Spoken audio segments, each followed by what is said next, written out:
Sean todos bienvenidos, hermanos y amigos, a este compartir de la palabra de Dios que les ofrece la Iglesia Bautista Reformada Baluarte de la Verdad. Les invito a que vayamos a la palabra del Señor. Vamos al Evangelio de Marcos para ver este compartir de la palabra de Dios de Marcos que vamos a hacer en esta ocasión. Así que les invito a que vayamos al Evangelio de Marcos, capítulo 13, y vamos a leer los versículos del 7 al 12. Dice así la palabra del Señor. Mas Jesús se retiró al mar con sus discípulos y le siguió gran multitud de Galilea y de Judea, de Jerusalén, de Idumea y del otro lado del Jordán, y de los alrededores de Tiro y de Sidón, oyendo cuán grandes cosas hacía. Grandes multitudes vinieron a él, y dijo a sus discípulos que le tuviesen siempre lista la barca, a causa del gentío, para que no le oprimiesen, porque había sanado a muchos, de manera que por tocarle, cuanto tenían plagas, caían sobre él. Los espíritus inmundos, al verle, se postraban delante de él y daban voces diciendo: Tú eres el Hijo de Dios. Mas él les reprendía mucho para que no le descubriesen. Vamos a orar para encomendarnos al Señor en esta ocasión. Bendito Dios y Padre bueno, gracias te damos por todas tus misericordias para con nosotros.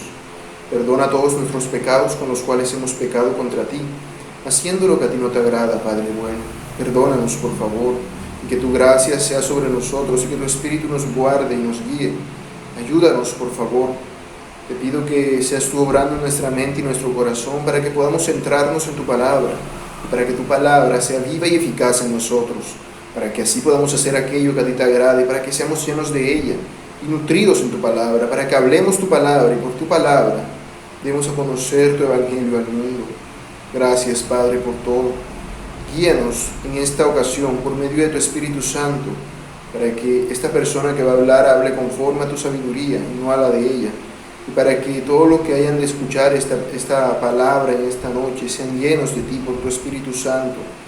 Señor, que si hay alguien que no nos conoce, que no te conoce y que está viendo esta predicación, este compartir de la palabra en esta ocasión, sea tocado por ti, oh Padre bueno. Y si hay alguien, Señor, que te conoce y está teniendo algún tipo, Señor, de conflicto contigo, obra en esa persona arrepentimiento y vuelve a sus caminos, y que nosotros, tu iglesia, seamos edificados por tu palabra y la pongamos por obra para darte gloria a ti. Gracias, Señor, por tu infinita misericordia para con nosotros. Guárdanos, guíanos y direcciónanos en el nombre de Jesús, tu Hijo. Amén.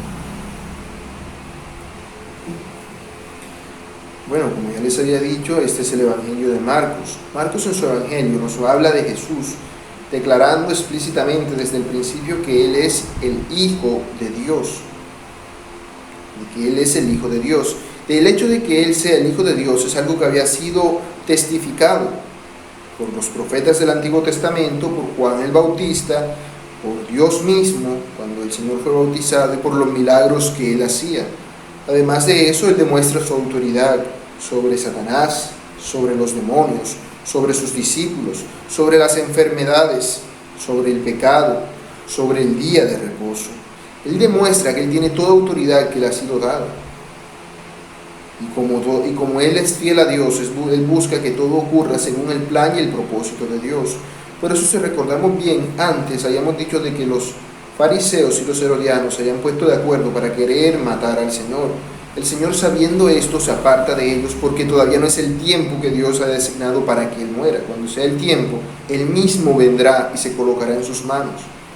Pero antes de eso, como no es tiempo, Él se aparta, se fue al mar, debido a su fama, dado que Él era alguien muy famoso por todos los milagros y por todas las señales que Él hacía.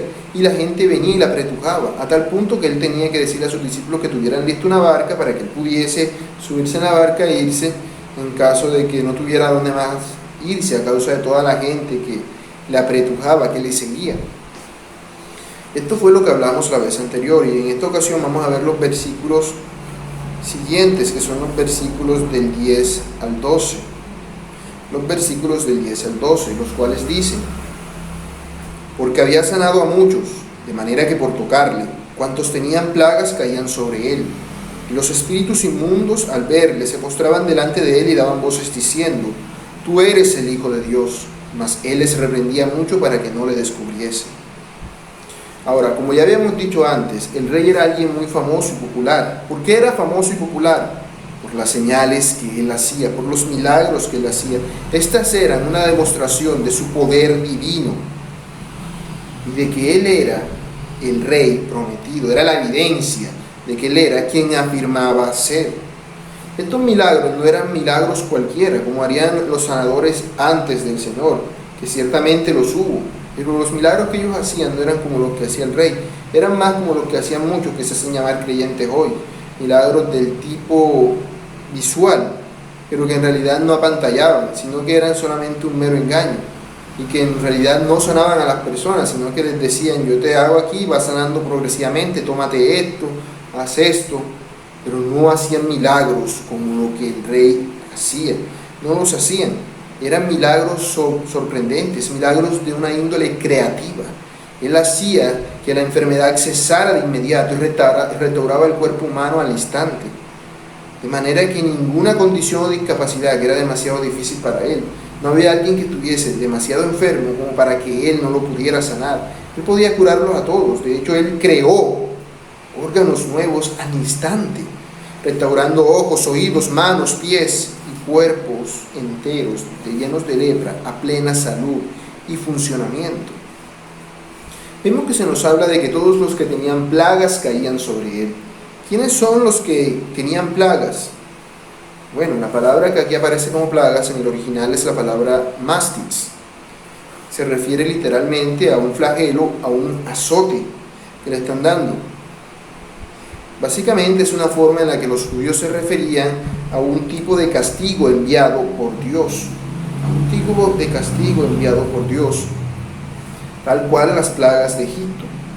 Entonces, ¿a qué se debe esto? Bueno, los judíos, los fariseos, enseñaban de que toda enfermedad era por causa del pecado, pero ellos no lo generalizaban, porque todas las enfermedades existen por causa del pecado, pero ellos decían que las enfermedades eran a causa de pecados específicos que las personas o sus padres cometían, y por eso recibían castigo a causa de ello, lo cual atormentaba a las personas aún más, porque encima de que estaban enfermos les decían de que era por algo en específico que ellos habían hecho, con lo cual habían ofendido a Dios. El asunto es que no es algo específico. Todo el tiempo estamos pecando, todo el tiempo estamos obrando en contra de Dios. Si estamos haciendo esto, lo más lógico es esperar que Dios nos castigue. Lo más lógico es esperar que Dios esté enojado con nosotros y nos mande estos males. Porque somos pecadores. Y vemos entonces que el hecho de que las personas se sintieran mal con Dios hacía que estas personas fueran más receptivas a el mensaje del rey, porque básicamente el Señor lo que hacía, recordemos que los milagros eran solamente una señal de que Él era quien decía ser, no eran el fin en sí mismo. El fin era predicar el evangelio para salvación, y los milagros que Él hacía demostraban que Él tenía el poder. Si tenía el poder de sanar a los enfermos, también tenía el poder de perdonar a los pecados. Es decir, si alguien había con un pecado en particular que creía que eso era la causa de su enfermedad, Cristo le decía: tu pecado te fue perdonado, tu enfermedad se va. Cristo en realidad sanaba a las personas para indicarles de que sus pecados eran perdonados, para indicarles de que su relación con Dios quedaba restaurada, de manera que así las personas podrían tener paz con Dios, podrían sentirse libres del peso de sus pecados, dejar de pecar y prepararse con un corazón arrepentido para la venida del Rey, porque el reino de los cielos había llegado, como Cristo mismo predicaba: arrepentíos y convertíos, porque el reino de los cielos ha llegado. El reino de los cielos llegó. Era necesario el arrepentimiento y la conversión. Era y es necesario tal cosa. Entonces vemos que las gentes se amontonaban para verlo. La gente se amontonaban para verlo y para poder recibir los milagros de parte de Él. No solamente por el milagro en sí mismo, que era lo que la mayoría buscaba, sino también por el hecho de querer estar en paz con Dios. Esto llegaría a tal punto que leeremos más adelante en Marcos 6:56, que dice que donde quiera que entraba, en aldeas, ciudades o campos, ponían en las calles a los que estaban enfermos y le rogaban que les dejase tocar siquiera el borde de su manto, y todos los que le tocaban quedaban sanos. Esta gente estaba tan convencida del poder del rey que ya en los pueblos, llegó un punto en el que en los pueblos la gente ni siquiera se acercaba a decirle nada, sino que simplemente colocaban allí a todos los enfermos en el camino, allí tirados. Ellos simplemente debían tocar al rey, con que tocaran siquiera el borde de su manto, eran sanados. Y no es porque su manto fuese mágico, o porque algo estuviera pasando y estas personas, no, era porque esto era señal del poder del rey. Es decir, a qué punto el rey podía sanar a las personas, que podía sanarlas solamente con pasar cerca de ellas, con rozarlas con su ropa, ya era capaz de sanar a las personas, porque ese era el poder del rey. De manera que era total y absolutamente imposible de cuestionar tales milagros, porque el rey no se ponía a hacer un espectáculo para sanar a las personas, sino que simplemente por el hecho de pasar, por el hecho de rozar a las personas, estas ya quedaban sanas de cualquier enfermedad o mal que tuvieran. Quedaban completamente sanas. Ese poder era innegable e incuestionable. Entonces vemos cuál era el fin de esto. El fin de esto, ¿qué era? Que si el rey tenía tal poder de sanación, era porque también tenía tal poder de salvación de los pecados, de salvación de los pecados. Él quería hacer con esto, de que estas personas reconocieran quién era Él, de que Él era el Hijo de Dios. Y esto es algo que las personas ignoraban, pero que los demonios sabían muy bien, porque vemos que nos dice el versículo de que los espíritus inmundos al verle se postraban delante de él y daban voces diciendo: tú eres el Hijo de Dios. Aún los espíritus inmundos, los demonios, reconocían quién era él. Lo reconocían. Los demonios habitan y habitaban delante de la gente, en la gente apartada de Dios por causa de sus pecados, aunque ellos vivían ocultándose, de manera que nadie supiera que estaban allí. No era que ellos hacían algo que evidenciaba a todo el mundo que estaban endemoniados. La mayoría de las veces no, salvo casos extremos, sino que estas personas vivían, estos seres vivían ocultos en las personas. Pero cuando veían al rey, se espantaban, se llenaban de pánico, porque veían a Dios mismo allí, en presencia de ellos. Quizás muchos de ellos pensarían que no lo verían hasta que fuera el día del juicio final, el día en el cual serían arrojados para siempre al castigo eterno. Pero ahora lo estaban viendo allí, pensarían que habría de venir antes para atormentarlo. ¿Qué hacían cuando le veían? ¿Será que se ponían a gritarle y escupirle en la cara y hacerle algún tipo de show o espectáculo? Los shows y espectáculos que ellos hacían no tenían que ver con herir u ofender al rey, sino que el show y espectáculo que ellos hacían era que se postraban delante del rey, utilizando a las personas que tenían poseídas, se postraban delante del rey y reconocían quién era él, y decían delante de todo el mundo: tú eres el Hijo de Dios. Ellos lo decían abiertamente, ellos decían abiertamente quién era el rey, que él era el Hijo de Dios, que era lo que las personas no comprendían. Ellos lo decían a grandes voces, a gritos. Y esto no es algo exclusivo aún del Señor, pues aún en el Nuevo Testamento vemos que eso también pasaba con sus apóstoles. El caso en particular más famoso que tenemos es el de Pablo. En Hechos 16 se nos narra lo siguiente: aconteció que mientras íbamos, dice Lucas en su libro de los Hechos, aconteció que mientras íbamos a la oración, nos salió al encuentro una muchacha que tenía un espíritu de adivinación, la cual daba gran ganancia a sus amos, adivinando. Esta, siguiendo a Pablo y a nosotros, daba voces diciendo: estos hombres son siervos del Dios Altísimo, quienes os anuncian el camino de salvación. Y esto lo hacía por muchos días, mas desagradando a Pablo, este se volvió y dijo al espíritu: te mando en el nombre de Jesucristo que salgas de ella. Y salió en aquella misma hora. Entonces vemos que los espíritus inmundos, cuando veían a Dios, que es Cristo, o cuando veían aún a Dios en un ser humano, como los apóstoles, ellos se espantaban en gran manera. Se espantaban en gran manera al verlo. Sin embargo, vemos algo interesante, y es que tanto Cristo como Pablo no aceptaban la publicidad de los demonios, no aceptaban el hecho de que fueran los demonios el que estuviesen haciendo este tipo de publicidad en ellos. No lo aceptaban. Ellos no estaban buscando ese tipo de promoción ni de testimonio de parte del reino de Satanás. El reino de Dios debía ser testificado por la palabra de Dios, no por el poder del diablo. Así que, ¿qué hacía? Dice que le reprendía mucho para que no le descubriesen. El rey le reprendía mucho a los demonios para que no le descubriesen, para que no dijeran quién era él. De manera que su autoridad sobre los demonios pone en énfasis su naturaleza divina. Pone en énfasis el hecho de que Él era Dios. Y esa autoridad se evidenciaba no solamente en las palabras de los demonios, sino en el hecho de que les mandaba a callar. Y ellos se quedaban callados.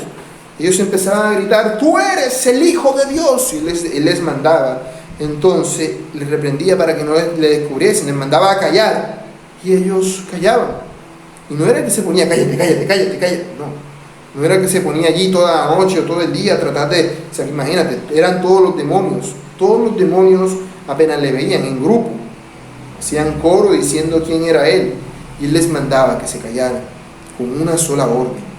No era que se pasaba toda la noche allí peleando con el diablo para que estos se fueran. No, con una sola orden. Él ordenaba a los demonios y los demonios callaban. Y callaban ante Él. De manera que su poder era tal que aún los demonios le obedecían. Y ante tal poder, obviamente la gente se empezaría a preguntar quién era Él. ¿Quién era este hombre que posee? ¿Quién posee esta autoridad? ¿Quién puede desterrar a los demonios y sanar a todo tipo de enfermos? ¿Quién es esta persona? Esa era la pregunta correcta. Ese era el objetivo de las señales. ¿Quién era Él? Las personas debían llegar a esa conclusión. Debían llegar a esa conclusión por sí mismos, no por la voz de los demonios. Debían llegar a la conclusión. ¿Y quién era Él? Bueno, todo el Evangelio de Marcos fue escrito precisamente para decir esto, con este propósito. De hecho, así es como empieza, ¿cierto?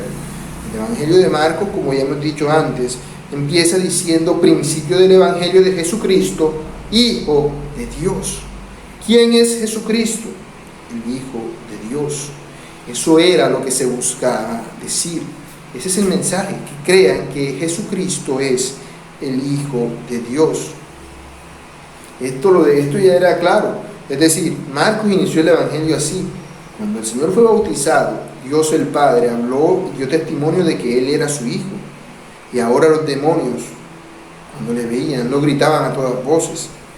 De manera que era evidente para todos, no quedaba nadie que no pudiera llegar a esa conclusión de que Él es el Hijo de Dios. Aún sus discípulos, sus personas más cercanas a Él terminarían llegando a esa conclusión. Pero lo que vemos es que la nación de Israel como un todo, como una nación, como un pueblo, no llegó a esta conclusión.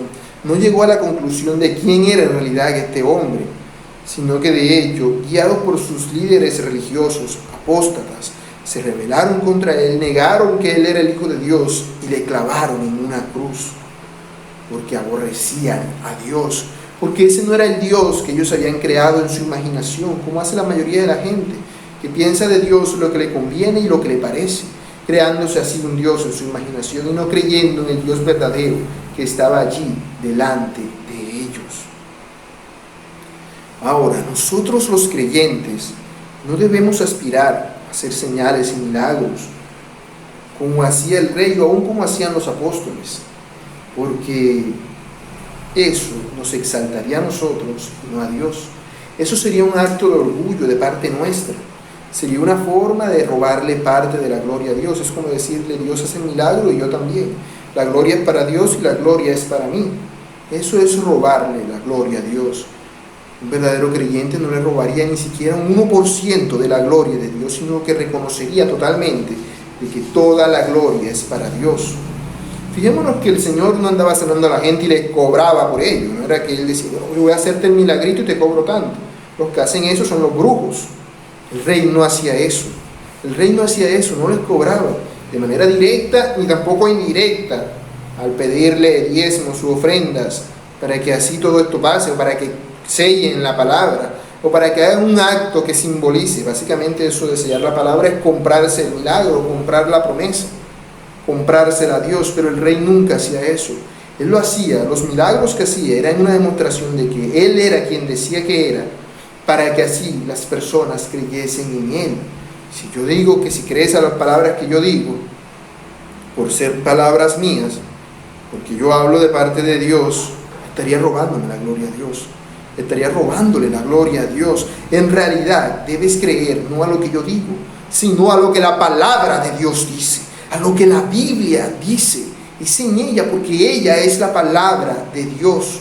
Todos los demás somos solamente meras personas, meros instrumentos. Ningún creyente verdadero debe buscar tener algún tipo de gloria, debe buscar querer hacer este tipo de cosas. Y no quiere decir que uno no crea en los milagros o en que los demonios pueden huir en la presencia de Dios. Esto puede pasar, pero no debe ser un fin en sí mismo. No debe ser un fin, y tampoco se nos ha mandado a esto. Cuando el Señor se fue al cielo, Él mandó a sus discípulos a que predicaran el Evangelio. No les dijo que vayan, echen fuera demonios y sanen enfermos. No les mandó a eso, sino a que predicaran el Evangelio, porque a eso es lo que nosotros como iglesia hemos sido llamados, a predicar el Evangelio. ¿Podemos orar para que un enfermo sea sanado? Sí, podemos hacerlo. ¿Podemos orar para que una persona que esté endemoniada sea libre de ese demonio? Sí, podemos hacerlo. Pero no hemos sido llamados a eso, ni tampoco a reprender a la enfermedad y a los demonios, porque Cristo lo hacía, porque Él es el Rey manda, el Rey reprende. Nosotros somos siervos del Rey. Nosotros lo que hacemos es que apelamos al Rey para que Él reprenda la enfermedad y reprenda al demonio. Es el Rey el que lo hace, nosotros solamente somos sus instrumentos. Si fuésemos así, entonces nosotros seríamos los que recibiríamos la gloria, porque entonces todos dirían: no, vayan de Él, que Él los ora y se les quita todo.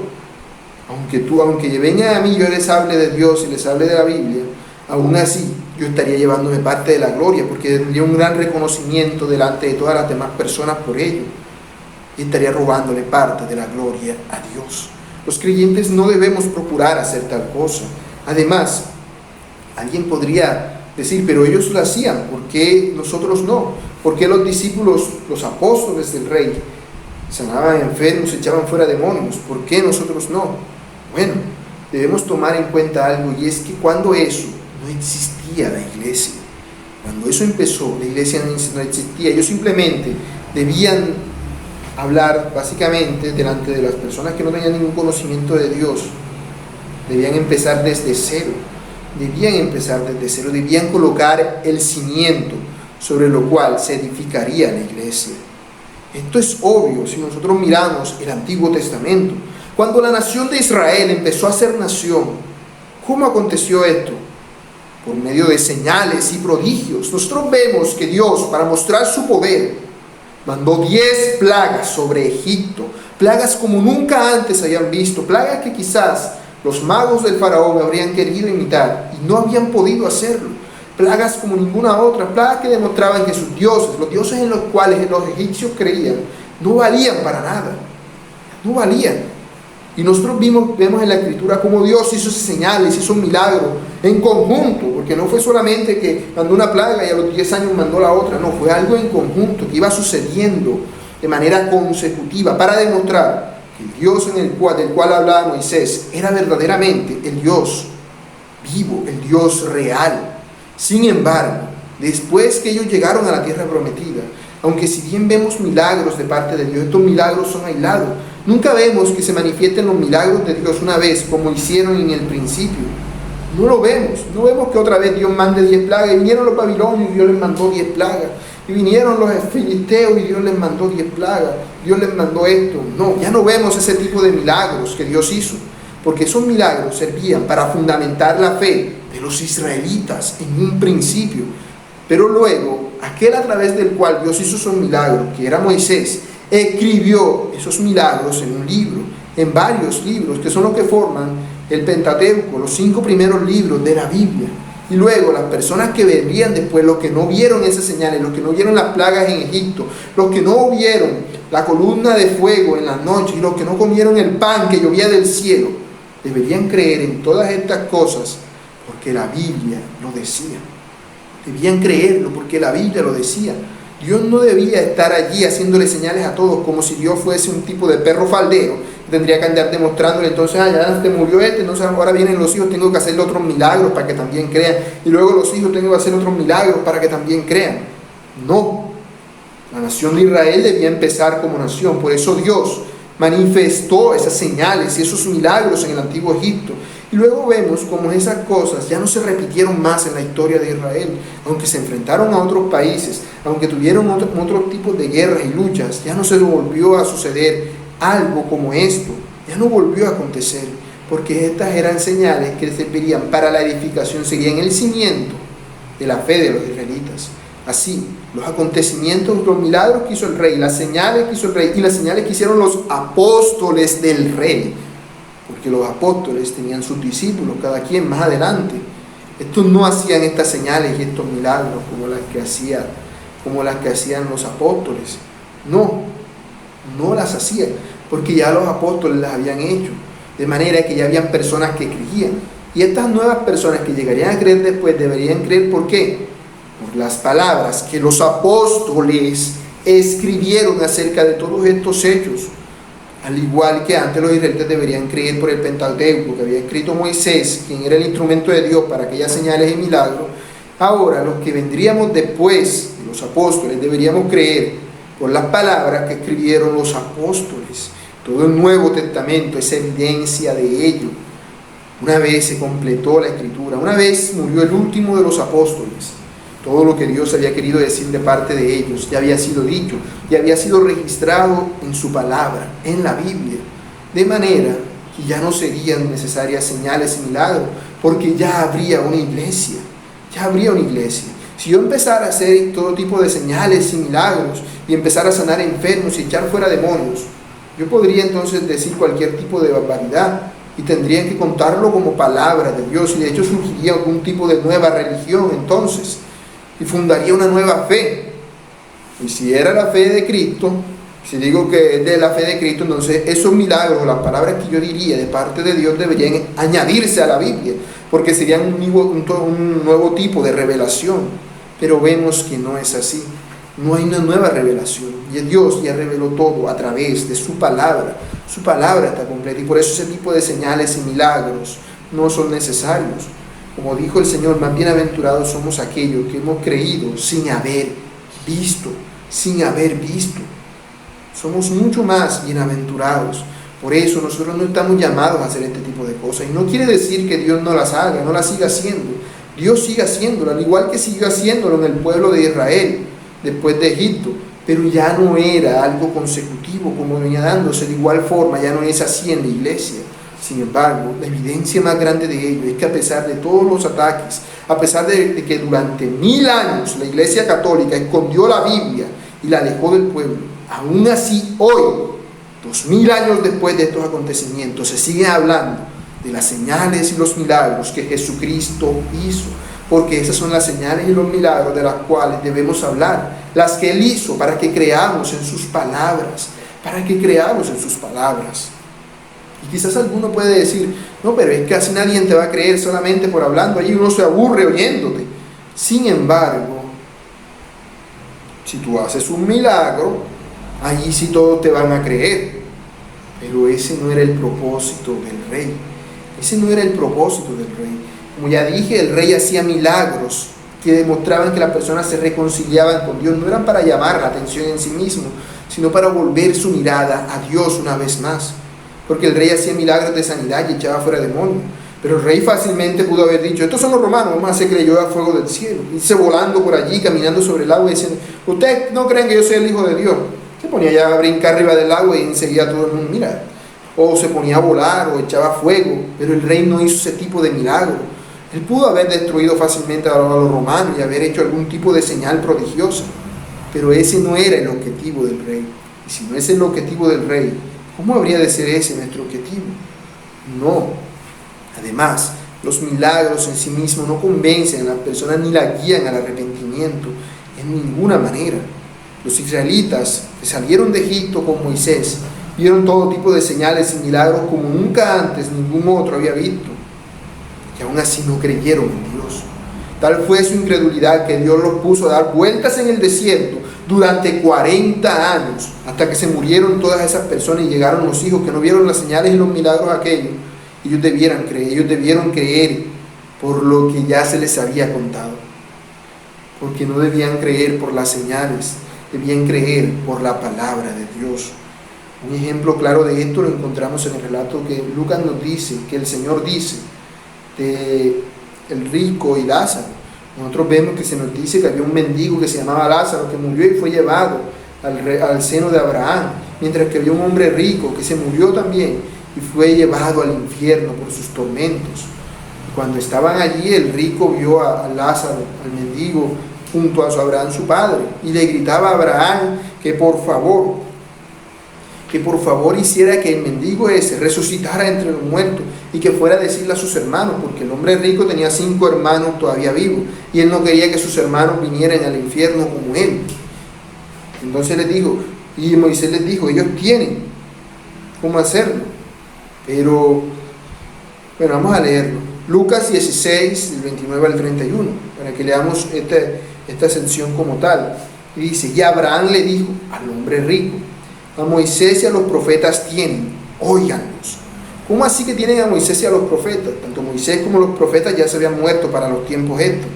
Él se refiere a la palabra que Moisés y los profetas escribieron, la palabra de Dios, es decir, a la palabra de Dios tienen, créanla. Él entonces les dijo, el hombre que estaba en el infierno, no, padre Abraham, pero si alguno fuera a ellos de entre los muertos, se arrepentirán. Sí, ellos se van a arrepentir, si imagínate, cipote señal, el que estaba en la tumba se sale, y sale vivito totalmente como si nada, y les empieza a decir a las personas que estuvo en el infierno, que estuvo en el cielo, y que allá vio cómo era todo y lo que viene después de la muerte. ¿Y qué le dijo Abraham a este hombre? Si no oyen a Moisés y a los profetas, tampoco se persuadirán aunque alguno se levantare de los muertos. Si no creen a lo que dice en la palabra de Dios, tampoco creerán, inclusive si un muerto se saliera de su tumba. Entonces muchos que quizás lo vieron en ese momento al salir al muerto de la tumba, quizás se asombren y crean por un instante, pero luego se les olvidará y empezarán a decir, no, esto tiene que tener algún tipo de explicación, lo que pasa es que el tipo no estaba muerto, sino que estaba en coma, se equivocaron, pasó esto, lo otro. Buscarán algún tipo de explicación para no aceptar la verdad, De manera que las señales en sí mismas no sirven para aceptar la verdad. Las señales servían, en el caso del rey, para acreditar quién era él, de manera que ellos creyeran a lo que él decía y que era necesario un arrepentimiento. Asimismo, nosotros, los creyentes, debemos creer en Jesucristo, que Él es el Hijo de Dios y que es nuestro Rey y nuestro Señor, que Él es nuestro Salvador, por lo que Él dice a través de su propia palabra. Por eso debemos creer. Y tú, amigo, que estás viéndonos en esta ocasión y que no te has arrepentido de tus pecados, arrepiéntete que todavía estás a tiempo. Si todavía estás vivo, debes creer a lo que dice la palabra de Dios. Porque tú puedes decirme, no, lo que pasa es que tú eres evangélico, yo soy católico, yo soy judío, budista, o yo no soy agnóstico, yo no creo en nada. Pero si resulta que lo que nosotros decimos es verdad y tú estás equivocado, te vas a ir al infierno para siempre. Te vas a ir al infierno para siempre, porque no creíste en las palabras del Rey. Porque nosotros decimos, no, es que los católicos evangélicos dicen cosas diferentes. Sí, muchas religiones que dicen creer en Cristo dicen cosas diferentes, pero todas tienen algo en común. ¿Qué es? La Biblia. Lo que cambia, lo que diferencia a nosotros de los testigos de Jehová es que los testigos de Jehová creen en la Biblia y creen en otro libro que ellos tienen. Ellos creen en las revistas esas que ellos dan de la Torre del Vigía, que tiene profecías y enseñanzas según ellos. Ellos le añaden a eso la misma autoridad que la Biblia. Nosotros, por decir algo, los mormones creen en la Biblia, pero creen en el libro del Mormón. No creen solamente en la Biblia, pero la Biblia es la misma. La Iglesia Católica cree en la Biblia, pero cree que la tradición de la Iglesia Católica es más importante que la Biblia. Por eso, aunque la Biblia no dice que María es la reina del cielo, ellos dicen que sí, que fue coronada y que subió a los cielos.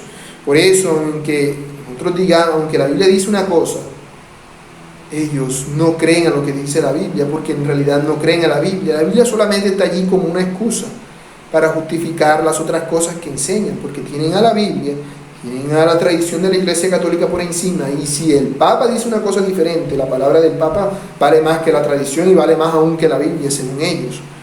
Pero lo que todos tenemos en común es que todos tenemos la Biblia. Todos tenemos la Biblia. Para entender la Biblia lo que necesitas es la iluminación del Espíritu Santo. Y para tener eso lo que necesitas es arrepentirte genuinamente delante de Dios y pedirle a Él que te dé su Espíritu Santo. Y su Espíritu Santo te abrirá los ojos para que tú mismo, no por lo que yo digo, no por lo que otros digan, sino por ti mismo, por la obra que el Espíritu Santo hace en ti, puedas creer en lo que Él dice a través de su palabra. Porque no se trata de seguir a los hombres, se trata de seguir a Dios a través de su palabra. Debes creer en Dios a través de su palabra y solamente su palabra.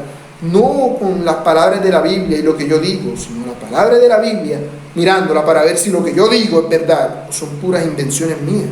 Porque eso es lo que hace un verdadero creyente.